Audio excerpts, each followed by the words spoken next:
Hello guys, I am Ricky and you're most welcome to our YouTube channel Nirmala निर्वाण classes. हम लोग जो आज विद्रोह देखने वाले हैं वो है कोल विद्रोह। आज की वीडियो में हम लोग कोल विद्रोह को पढ़ने वाले हैं और इसके पहले हमने वहाबी आंदोलन को पढ़ा था। आज हम लोग जानेंगे कोल विद्रोह क्या है और यह जो है कहाँ पर यह विद्रोह हुआ और क्या क्या रीजन था। बेहतरीन ढंग से इसको बहुत अच्छे ढंग से समझेंगे कोल विद्रोह को कि कोल विद्रोह क्या है। तो सबसे पहले कोई भी विद्रोह जो होती है मित्र, तो दिमाग में एक सवाल आता है कि यह विद्रोह हुआ कहाँ था।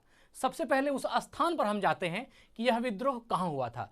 तो यह जो कोल विद्रोह है यह आपका झारखंड में हुआ था और यह जो मैप आपके सामने उपस्थित है हमारे बोर्ड पर, यह झारखंड का मैप है। जैसा कि आपको देख के पता चल गया होगा, यह झारखंड का मैप है और झारखंड में जो छोटा नागपुर का पठार है ना, छोटा नागपुर का जो पठार है वह क्षेत्र जो है कोल विद्रोह जो है उसी क्षेत्र में हुआ था, झारखंड के छोटा नागपुर के पठार में। और छोटा नागपुर का पठार जो है वह झारखंड का रांची, हजारीबाग और कोडरमा। यहाँ देखिए ये जो बीच वाला है ये झारखंड की राजधानी रांची है, ये वाला हजारीबाग है। देखिए यहाँ हजारीबाग, ये हजारीबाग है और ये वाला जो है ये कोडरमा है।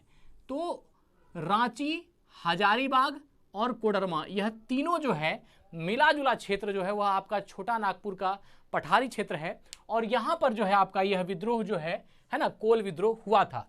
सबसे पहले इस झारखंड के मैप को आप जानिएगा तो झारखंड को 5 डिवीजन में डिवाइड किया गया है। कितने डिवीजन में? 5 डिवीजन में। सबसे पहला अगर आप इस तरफ से आइएगा तो ये संथाल परगना डिवीजन है जो सबसे पहले ये वाला जहाँ पर मेरा हैंड है इतना सा, ये पूरा संथाल परगना डिवीजन जो लिखा हुआ भी है ना। इस संथाल परगना डिवीजन में देवघर, गोड्डा, साहिबगंज, पाकुड़, दुमका और जामताड़ा ये सब डिस्ट्रिक्ट जो है इस संथाल परगना डिवीजन में जो है आपका है। तो एक हो गया ये। दूसरा है नॉर्थ छोटा नागपुर डिवीजन, ये दूसरा डिवीजन है झारखंड का। और तीसरा है पलामू डिवीजन, ये पलामू डिवीजन है। चौथा है साउथ छोटा नागपुर डिवीजन, यहाँ आपने नॉर्थ छोटा नागपुर डिवीजन देखा और यहाँ पर साउथ छोटा नागपुर डिवीजन है, ये चौथा है। और पांचवा है कोल्हन डिवीजन, कोल्हन डिवीजन। तो इस तरह करके पूरे झारखंड को 5 डिवीजन में बांट दिया गया है। संथाल परगना डिवीजन, नॉर्थ छोटा नागपुर डिवीजन, साउथ छोटा नागपुर डिवीजन, है ना, पलामू डिवीजन और कोल्हान डिवीजन। इस तरह करके यह 5 डिवीजन में बटा हुआ है। और यह जो संथाल परगना डिवीजन है इसी में आपका देवघर, गोड्डा, साहिबगंज, पाकुड़, दुमका और जामताड़ा यह सब जो है अलग अलग डिस्ट्रिक्ट है। यह आपका गिरिडीह है जो बड़ा क्षेत्र है, गिरिडीह क्षेत्र है। यह आपका कोडरमा है, यहाँ आपका ये वाला हजारीबाग है और ये रांची है। तो कुल मिलाकर के रांची, हजारीबाग और कोडरमा यह वाला जो क्षेत्र है यह आपका छोटा नागपुर का पठार है। ऐसे अगर आप इसको झारखंड को डिवीजन वाइज अगर बांटिएगा तो हमने कहा कि 5 डिवीजन है, तो नॉर्थ अगर यदि नॉर्थ मतलब कि उत्तरी छोटा नागपुर डिवीजन कहा जाएगा तो यह जो हजारीबाग, कोडरमा और गिरिडीह वाला क्षेत्र है ये आ जाएगा। और अगर साउथ छोटा नागपुर डिवीजन कहा जाएगा तो ये जो रांची वाला क्षेत्र है ये आ जाएगा। और नीचे आपका कोल्हन डिवीजन है, ये वेस्ट सिंहभूम है। और इस झारखंड के इस तरफ उत्तर में आइएगा तो यहाँ बिहार है, इस तरफ छत्तीसगढ़ है, नीचे ओडिशा है और यहाँ पर वेस्ट बंगाल है ना, वेस्ट बंगाल है। जैसे कि आप झारखंड के मैप को भारत के मैप में देखेंगे तो इस तरह करके इस तरफ में आपको बिहार मिलेगा, इधर वेस्ट बंगाल जो पश्चिम बंगाल है वो है, यहाँ नीचे आपका ओडिशा है और यहाँ छत्तीसगढ़ है। ये थोड़ा छत्तीसगढ़ का क्षेत्र जो है घुसा हुआ है। तो इस तरह करके यह जो है अपना झारखंड इस तरह से है।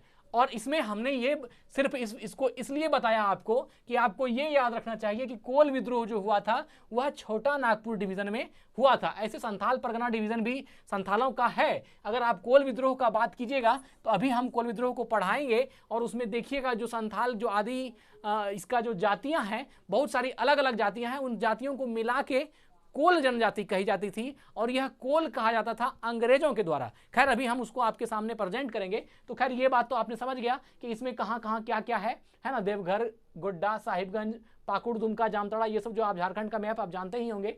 इसमें 3 चीज को, रांची को, हजारीबाग को और कोडरमा को, रांची, हजारीबाग, कोडरमा ये मिला करके जो क्षेत्र है वह आपका छोटा नागपुर का डिवीजन है। अगर छोटा नागपुर का पठार कहा जाए तो इसमें नॉर्थ छोटा नागपुर डिवीजन भी आएगा और साउथ छोटा नागपुर डिवीजन भी आएगा। है ना। लेकिन अगर स्पेसिफिक कहा जाए, स्पेशली कहा जाए कि नॉर्थ छोटा नागपुर, तो नॉर्थ वाला आएगा, साउथ कहा जाए साउथ आ जाएगा। लेकिन सिर्फ छोटा नागपुर डिवीजन, इसका मतलब यह पूरा क्षेत्र जो है छोटा नागपुर का पठार है, जिसमें रांची, हजारीबाग, कोडरमा यह सब क्षेत्र जो है आपका समाहित है, या यह तमाम क्षेत्र जो है इसमें सम्मिलित है। चलिए, तो यह तो हो गया झारखंड के मैप की बात। और भी आगे इसमें हम लोग देखते हैं। तो सबसे पहले जो कोल विद्रोह हुआ था, है ना, कोल विद्रोह झारखंड के कोल जनजाति द्वारा। यह कोल क्या था, एक जनजाति है ना। कोल जो झारखंड की जनजाति है, कोल जनजाति, इसी के द्वारा, कोल जनजाति के द्वारा झारखंड में जो है कोल विद्रोह हुआ था, है ना। कोल जनजाति द्वारा अंग्रेजी सरकार के अत्याचार के खिलाफ हुआ था। किसके खिलाफ हुआ था, तो जो अंग्रेजी सरकार था, है ना, अंग्रेज के खिलाफ या अंग्रेज के अत्याचार के खिलाफ हुआ था। कब हुआ था, तो 1831 में, है ना। कोल विद्रोह कब हुआ है, तो 1831 ईस्वी में जो है यह विद्रोह हुआ, किया गया, और यह 1833 तक चला। मतलब 1831 से आगाज हुआ इसका और 1833 तक अंजाम हुआ। मतलब कि 1831 से आरंभ होकर 1833 ईस्वी तक कोल विद्रोह चलता रहा। और यह जो झारखंड की एक जनजाति थी, जिन्होंने अंग्रेजों के खिलाफ, अंग्रेजों के विरुद्ध जो है एक आंदोलन चलाया, और इस आंदोलन का नाम हो गया कोल विद्रोह या कोल आंदोलन। यह भारत में अंग्रेजों के खिलाफ किया गया एक महत्वपूर्ण विद्रोह है, इसलिए हम लोग इसको पढ़ रहे हैं। यह विद्रोह अंग्रेजों और बाहरी लोगों, दिकू के शोषण का बदला लेने के लिए किया गया था। यहां पर दो बात याद रखिएगा, एक तो अंग्रेजों के लिए तो कहा ही गया कि अंग्रेजों के विरुद्ध तो यह था ही, दूसरा है दिकू के विरुद्ध।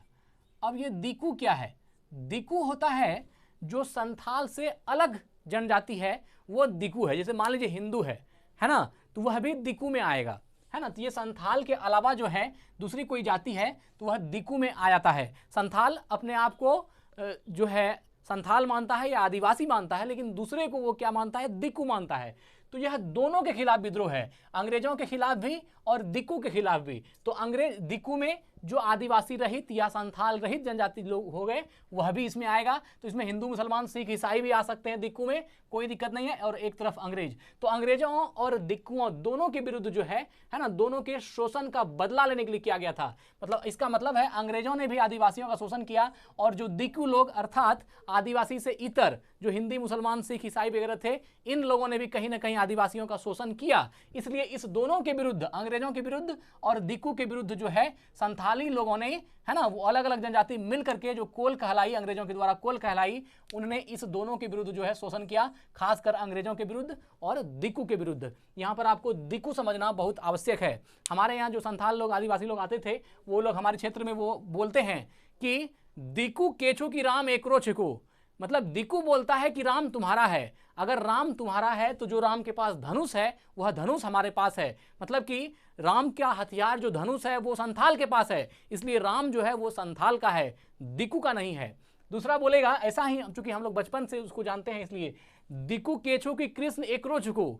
लेकिन मुरली जो है उसका कहने का तात्पर्य था कि दिकू लोग बोलता है कि कृष्ण उसका है, लेकिन अगर कृष्ण उसका है, मतलब कि जो हिंदू लोग हैं या जो संथाल से जनजाति से अलग हट के कोई लोग हैं, वो अगर कहता है कि कृष्ण उसका है, तो ये बताओ कि तुम्हारे पास बांसुरी है, तुम्हारे पास मुरली है, तो तुम्हारे पास मुरली नहीं है, इसका मतलब कृष्ण तुम्हारा नहीं है। तो ये प्रेम भावना जो है, चूंकि संथालों का जो है दिकू के प्रति था, तो वो इसलिए दिकू वर्ड वहां पर यूज किया गया कि जो संथाली जनजाति को छोड़ करके अलग जो हिंदू लोग निवास करते हैं, उनको वो लोग दिकू बोलता है। तो ठीक है, तो अंग्रेजों और दिकू के खिलाफ था, इन्होंने इसका शोषण किया, शोषण करने का प्रयास किया, शोषण किया, इसलिए दोनों के विरुद्ध जो है कोल विद्रोह आदिवासियों ने छेड़ा। मुंडा, उरांव और भूमिज याद रखिएगा, है ना। मुंडा भी जो है यह आपका संथाल जाति है, उरांव, है ना, उरांव, और जो है भूमिज, है ना। मुंडा, उरांव और भूमिज जो है ना, यह आपका भूमिज, और एक और है, एक हो, यह जो है जनजाति है। मुंडा, उरांव, भूमिज और हो जो है आदिवासियों को अंग्रेजों द्वारा कोल कहा जाता था। मुंडा जनजाति को, उरांव को, भूमिज को और हो को, इस सब को मिला करके अंग्रेज एक के बार में क्या बोलते थे, कोल जनजाति। तो कोल में जितना भी आदिवासी जनजाति था, मुंडा, उरांव, भूमिज, हो, ये सब मिलकर के कोल कहलाते थे अंग्रेजों के द्वारा। इस जाति के लोग छोटा नागपुर के पठारी इलाके में सदियों से शांतिपूर्वक रहते आए थे। यही छोटा नागपुर का पठार जो हमने आपको कहा, रांची, हजारीबाग और कोडरमा का जो क्षेत्र है, इधर भी आप देखें संथाल परगना डिवीजन है, तो इधर भी आप मान सकते हैं, लेकिन छोटा नागपुर लिखा है, तो इसका मतलब आप समझ जाइए कि छोटा नागपुर का क्षेत्र जो है वह वहां पर जो है छोटा नागपुर के पठारी भाग में जो मुंडा जनजाति था, उरांव जनजाति था, भूमिज जनजाति था, हो जनजाति था, इस सब को मिलाकर के अंग्रेज कोल जनजाति कहता था। और ये कोल जनजाति जो है यहाँ पर शांतिपूर्वक निवास करती थी, किसी से कोई मतलब नहीं, किसी से कोई दिक्कत नहीं, किसी से कोई लफड़ा नहीं। आदिवासी लोग ऐसे भी लफड़ा कम रखते हैं, किसी से कोई मतलब नहीं, ये लोग शांति से अपने जगह पर निवास करते थे, है ना। तो फिर दिक्कत क्या हुई, आगे पढ़ते हैं। उनकी जीविका का मुख्य आधार खेती था, है ना। मुख्य आधार क्या था जीविका का? खेती था। और जो है जंगल थे, ये जंगलों की सफाई कर बंजर भूमि को भी जो है उपजाऊ बनाते थे। खेती करता था, जंगल में जो है उपजाऊ भूमि तैयार करता था, है ना। जंगलों की सफाई कर बंजर जमीन को खेती लायक बनाकर उस पर खेती करते थे। जो जंगलों में बंजर जमीन है पठारी भाग में, उसको भी उपजाऊ बना करके जो है खेती करने का काम करते थे। और ये लोग मुंडा, उराव, भूमिज, हो, कोल जनजाति सब मिलकर के जो है शांति से छोटा नागपुर के पठार में जो है निवास करती थी। उनकी जीविका का मुख्य आधार खेती था, ये तो हमने कहा ही। इसलिए वे जमीन पर अपना नैसर्गिक अधिकार मानते थे।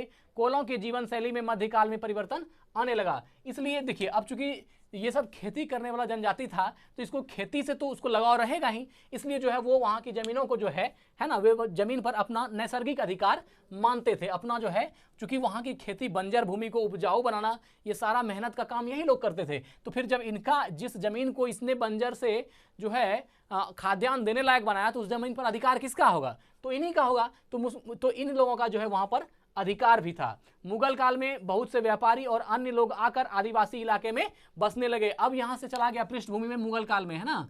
तो मुगल काल में जो है बहुत सारा लोग जो है आकर इसी आदिवासी क्षेत्र में, जो छोटा नागपुर का पठारी भाग था, उसमें बसने लगे, है ना। मुगल काल में बहुत से व्यापारी और अन्य लोग आकर आदिवासी इलाके में बसने लगे। मुसलमान और सिख व्यापारियों का आगमन बड़ी संख्या में यहाँ पर होने लगा। अब मुसलमान जो मुस्लिम बंधु व्यापारी थे वह भी आने लगा, जो सिख व्यापारी था वह भी आने लगा। अब इस छोटा नागपुर के पठार में जो है आदिवासी के अलावा और भी जो बाहरी लोग हैं वहाँ पर आना जाना शुरू कर दिया। वहाँ पर जो है व्यापारियों का आना जाना शुरू हो गया। यह जो है छोटा नागपुर के क्षेत्र में होना शुरू हो गया, है ना। इन लोगों ने धीरे धीरे जमीन पर अपना अधिकार जमाना आरंभ कर दिया। ये जो व्यापारी लोग आते थे, मुस्लिम, सिख, ईसाई सब लोगों का व्यापारी लोग, ये लोग धीरे धीरे क्या किया, वहां के जमीन को हथियाना शुरू कर दिया, है ना, अधिकार जमाना आरंभ कर दिया। परंतु मुगल काल तक कोल जाति के सामाजिक आर्थिक जीवन पर इन परिवर्तन का कोई व्यापक असर नहीं पड़ा। ये लोग यहाँ की जमीन को हथियाने भी लगा, इन लोगों के जमीन को छीनने भी लगा, लेकिन उसके बावजूद भी कोल जाति पर कोई इफेक्ट नहीं पड़ा। तब तक जो है कोल जनजाति के लोगों को किसी तरह का दिक्कत या इस पर कोई व्यापक असर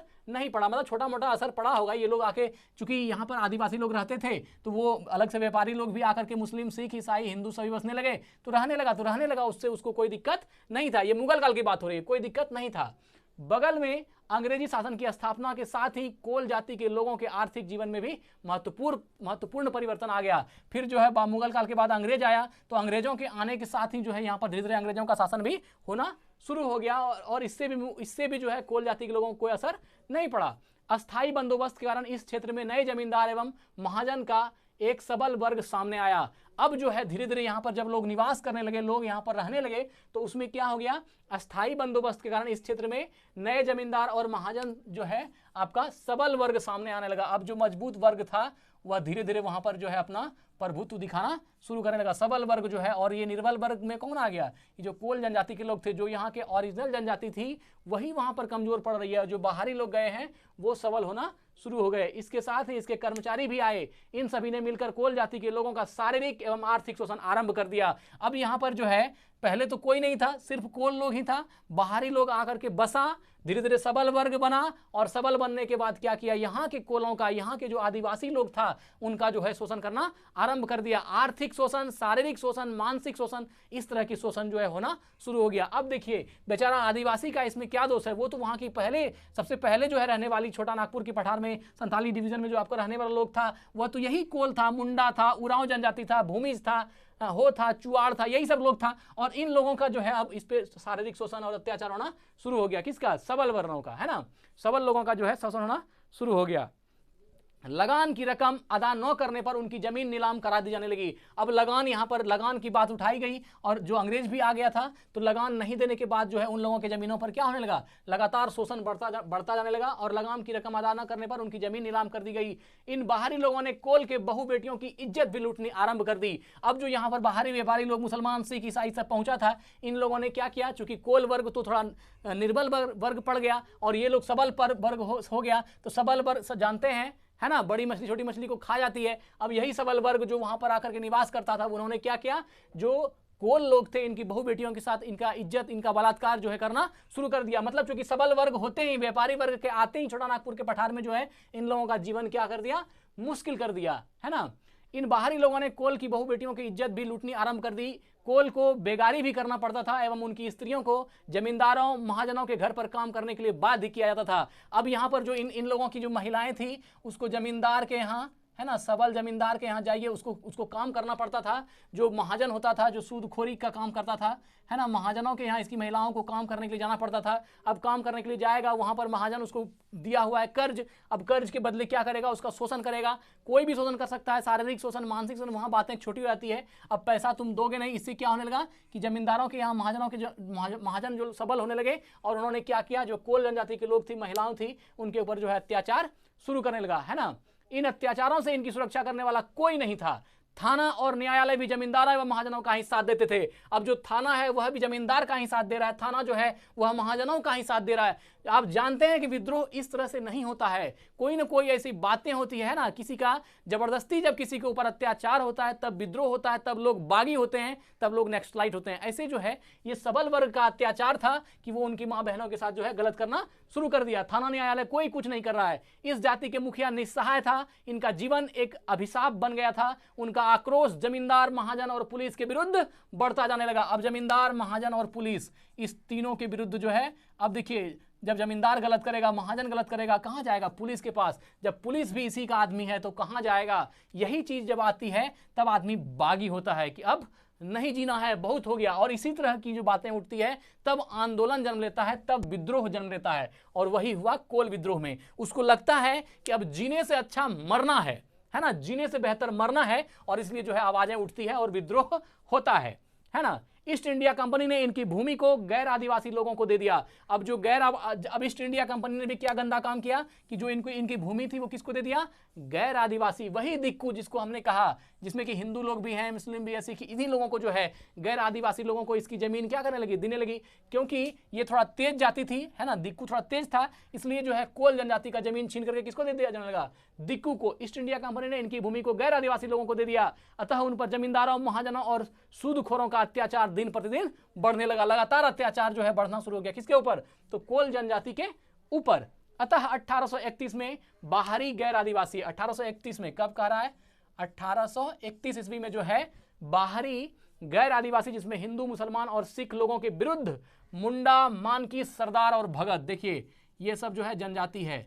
मुंडा, है ना, और दूसरा है मानकी, है ना, मुंडा, मानकी, सरदार, यह सब जो है इनके विरुद्ध जो है अत्याचार, है ना, मुंडा, मानकी, सरदार, यह सब जो है आपका जितना भी आदिवासी जनजाति थी, सरदार और भगत के नेतृत्व में उन्होंने विद्रोह किया। और भगत, यह सब जो है क्या किया, 1831 में बाहरी गैर आदिवासी में हिंदू, मुस्लिम, सिख, ईसाई सब आते हैं। तो गैर आदिवासी और अंग्रेजों के खिलाफ जो है ना, लोगों के विरुद्ध जो है मुंडा, मानकी, सरदार और भगत के नेतृत्व में विद्रोह हो गया। मुंडा, मानकी, सरदार और भगत ने हिंदू, मुस्लिम, सिख, ईसाई जो लोग छोटानागपुर के पठार में इनका जमीन छीन करके इन पर शोषण करने थे, उनके विरुद्ध जो है 1831 में क्या किया, आपका विद्रोह कर दिया। और यह विद्रोह आपका कोल विद्रोह कहलाया। इस विद्रोह में छोटानागपुर के मुंडा, उरांव, देखिए मुंडा, उरांव, भूमिज, है ना, भूमिज हो आदिवासी समुदाय, है ना, पातकुंभ में भूमिज, सिंहभूम से जो सिंहभूम जिला है ना, सिंहभूम, इधर भी जो भूमिज था और जो हो जनजाति थी, यह सब मिल करके जो है ना, भूमिज, सिंहभूम के हो, मतलब कि अलग अलग बता रहा है ना। पातकुंभ के भूमिज, पातकुंभ जो जगह है झारखंड में, पातकुंभ में जो है आपका भूमिज जनजाति ज्यादा था, तो यहां से भूमिज चला गया। और दूसरा जो है सिंहभूम से हो, जो सिंहभूम जिला है झारखंड में, सिंहभूम क्षेत्र है, यहां से हो जनजाति का लोग गया, है ना। पलामू के चेरो, और पलामू जो डिस्ट्रिक्ट है ना, पलामू से जो चेरो लोग था, इन लोगों ने भी विद्रोह किया। चेरो और खरवार समुदाय ने हिस्सा लिया। चेरो और खरवार, यह सब आदिवासी समाज का लोग था, है ना, चेरो और खरवार। तो तापकुंभ से जो है आपका भूमिज हो गया, सिंहभूम से हो गया, पलामू से चेरो और खरवार हो गया, है ना। इन लोगों ने इस विद्रोह में हिस्सा लिया। इस विद्रोह के नेतृत्व जो है इस विद्रोह का नेतृत्व बिंद राय मानकी, सिंध राय, इसमें बहुत सारे आदमी का लोग था, आदमी का नाम है ना, सिंह राय, कुंचान के मानकी, लखीदास, है ना, दसाई मानकी, काटे सरदार, खांटू पातर, मोहन मानकी, सागर मानकी, सुरगा मुंडा, नागू पहान, बुदू भगत, जोआ भगत, भूतनाथ शाही, है ना, और जो है दाखिन शाही, मदारा महतो, बुली महतो, यह सब जो जितना हमने नाम लिया, इन तमाम लोगों ने जो है इस विद्रोह में भाग लिया और यह विद्रोह कहलाया कोल विद्रोह। इन्होंने इसके विरुद्ध जो है विद्रोह शुरू कर दिया। कोल जाति के लोगों ने गैर आदिवासी जमींदारों, महाजनों और सूदखोरों की संपत्ति को नष्ट कर दिया। जितना भी सूदखोर लोग था, जो दिकू लोग था, जो आदिवासी के इतर लोग थे जिन्होंने इस पर शोषण किया था, उसके जमीन जगह को, उसके संपत्ति को नष्ट कर दिया। किसने नष्ट कर दिया? इस कोल विद्रोह में जो अलग अलग जनजाति के लोग थे, मुंडा, उरांव, भूमिज, है ना, तापकुंभ, भूमिज, हो, चेरो, खरवार, इन सब लोगों ने मिलकर, जितने आदिवासी लोग थे, इन सब ने मिलकर के जो विद्रोह किया और इसमें कोल जाति के लोगों ने गैर आदिवासी जो जमींदार था, हिंदू, मुस्लिम, सिख, ईसाई का, उसको, महाजनों को और सूदखोरों की संपत्ति को नष्ट कर दिया, बर्बाद कर दिया। सरकारी खजानों को लूट लिया और कचहरियों और थानों पर आक्रमण कर दिया। कचहरी, थाना, सब जो पुलिस के सामने जाकर के जो गिड़गिड़ाता था, वो उसका केस नहीं लेता था, उसका बात नहीं सुनता था, उस सब के विरुद्ध जो है विद्रोह किया और तबाह कर दिया। चूंकि ये विद्रोह भी हमारे तरफ से बहुत अच्छा काम था, क्योंकि यह क्षेत्र आदिवासियों का था और इसमें अगर आप रहने आए तो आप रहिए, उसमें दिक्कत नहीं है, एक मेल जोल के साथ रहिए। लेकिन किसी का शोषण करना, किसी की बहू बेटियों का इज्जत नीलाम करना, किसी के ऊपर जो है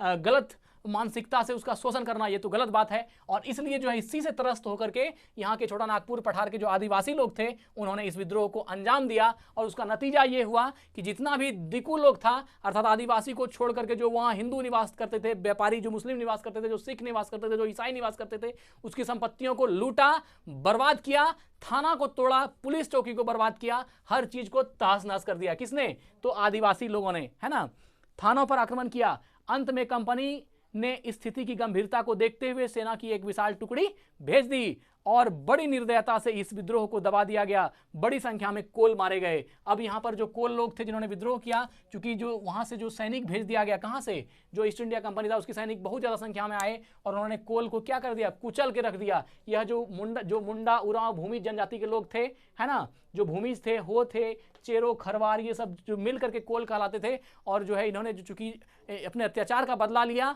और वहाँ की संपत्ति को नष्ट किया, वहाँ के थाना, चौकी सबको जला दिया। तो इससे क्या हुआ? जो कंपनी के सैनिक थे, अंग्रेज की कंपनी के सैनिक थे, वह आया और कोलों को जो है निर्दयता के साथ, है ना, जो है इसको कुचला और जबरदस्त जो है आपका कि कह सकते हैं बड़ी निर्दयता से इस विद्रोह को दबा दिया और बड़ी संख्या में कोल लोग जो हैं मारे गए। कोल अपने पारंपरिक हथियारों से लड़ रहे थे, जबकि अंग्रेजी सेना के पास जो था बहुत से ही आधुनिक हथियार थे। अब देखिए, किसी के पास आधुनिक हथियार है, किसी कोई अपना पुराना हथियार से लड़ रहा है, तो थोड़ा कमजोर तो पड़ ही जाएगा। इसलिए कोल लोग जो है कमजोर पड़ गए और इधर जितना भी दिक्कू था, हिंदू, मुस्लिम, सिख, ईसाई, व्यापारी लोग, वह सब अंग्रेजों के साथ हो गया और अकेला पड़ गया कौन? कोल लोग। क्योंकि कोल लोगों ने तो उसका भी विरोध किया था, जो वहां पर रहने वाले लोग उसका शोषण करते थे, जमींदार, जो आपका सूदखोर लोग थे और जो महाजन था, उसका विरोध उन्होंने किया था। तो उन लोगों ने अंग्रेजों का समर्थन दिया और कोल को पकड़ करके वहां पर क्या हो गया? निर्दयता से पीटा गया और उसकी हत्याएं कर दी गई, है ना। चलिए, पूर्वी भारत में शोषण के विरुद्ध कोलों ने पहली बार संगठित रूप से सरकार और उसके समर्थकों के विरुद्ध सशस्त्र आंदोलन किया था। ये पूर्वी भारत है, झारखंड आप जानते हैं, ये पूर्वी भारत का क्षेत्र है, झारखंड का जो अपना स्टेट है पूर्वी भारत में है। तो वहां पर जो है पहली बार ऐसा विद्रोह हुआ था जो वहां के आदिवासियों के द्वारा जो है किया गया था, है ना। पूर्वी भारत में शोषण के विरुद्ध कोलों ने पहली बार संगठित रूप से सरकार और उसके समर्थकों के विरुद्ध जो है सशस्त्र आंदोलन किया। इस दौरान 1832 से 1834 में, देखिए 1832 से 1834, ये 2 साल जो है 1832 से 1834 में भूमिजों का संगठित विद्रोह भी हुआ। शीघ्र ही इस क्षेत्र में संथालों का व्यापक आंदोलन भी हुआ। ये तो पहला आंदोलन था, इसके बाद भी बहुत सारा आंदोलन जो है, भूमिज आंदोलन आपने पढ़ा है ना, चुवाड़ विद्रोह, सब और भी बहुत सारा विद्रोह जो है 1832 से 34 के काल में हुआ, है ना, आरंभ हुआ। कोल विद्रोह असफल हुआ, लेकिन असमानता और शोषण के विरुद्ध संघर्ष इस विद्रोह के बाद भी जो है जारी रहा। असमानता के विरुद्ध संघर्ष जो है इस विद्रोह के बाद, इस कोल विद्रोह के बाद भी जारी रहा। असमानता और शोषण के विरुद्ध जो है विद्रोह कोल जनजाति के लोगों ने आरंभ किया और बाद में भी जब तक वो जिए, है ना, कोलों ने तो इसको जो है आजीवन इस विद्रोह का जो है सामना करता रहा और अलग अलग विद्रोह अलग अलग नाम से जो है विद्रोह करते रहे, लेकिन अपने ऊपर ज़्यादा जुल्म अत्याचार होने नहीं दिया। लेकिन शुरू में जो है, जब छोटा नागपुर की पठार में आप देख रहे हैं कि वहाँ आदिवासी लोग शांति से निवास करता था, लेकिन जब इधर से हिंदू, मुसलमान, सिख, ईसाई के व्यापारी लोग यहाँ पर बसने लगे और धीरे धीरे व्यापारी लोग सबल होने लगे, तो उन्होंने जुर्म करना शुरू कर दिया। किसके ऊपर? तो वहाँ पर रहने वाले आदिवासियों के ऊपर, वहाँ पर रहने वाले जो कोल लोग थे, जो मुंडा लोग थे, जो उरांव लोग थे, जो भूमित थे और जो हो थे, इन सब पर अत्याचार करना शुरू कर दिया। और इसी का नतीजा, इस अत्याचार का विरोध ही जो आपका कोल विद्रोह बना, और यह एक जनजातीय विद्रोह भी कहलाती है, जो आपका रांची, हजारीबाग और कोडरमा वाला क्षेत्र में हुआ। तो मित्र, हमको लगता है कि अब आपको बात समझ में आ गई होगी, कोल विद्रोह क्या था, कहाँ हुआ, क्या था कारण, किसके किसके विरुद्ध था, और क्या क्या जो है इसमें चीज़ें थी, वह आपको समझ में आ गई होगी। आज यही वीडियो को एंड करते हैं। धन्यवाद, स्वस्थ रहें, अपना ख्याल रखें। जय हिंद, जय भारत।